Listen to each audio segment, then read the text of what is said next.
letter to the editor entitled Preserve Nature, Wildlife by Robert Rieck, printed February 17th, 2022 in the Norfolk Daily News. Lincoln. Many in Nebraska are already booking camping reservations to enjoy wildlife. There is something about nature that is humbling and peaceful. However, I feel there are many of us making arbitrary choices without ever questioning the negative consequences.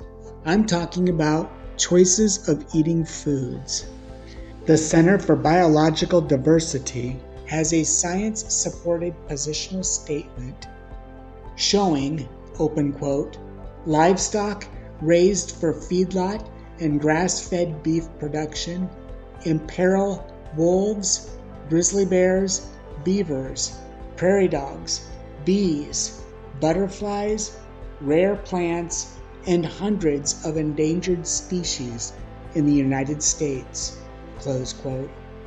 The center also supports plant-based meats because they, open quote, produce 89 to 90% fewer greenhouse gas emissions, reduce land use by 93 to 96%, and water use by 87 to 99%, and generate no manure pollution, close quote.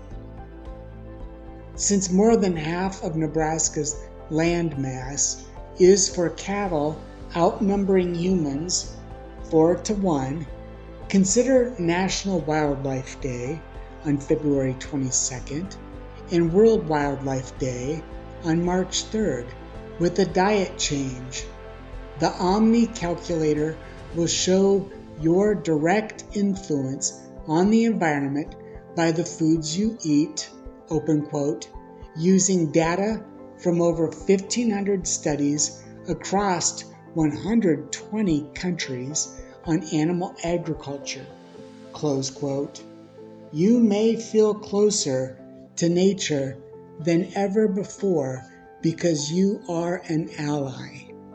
Check out the sources in the description of this video. Vegan peace and love.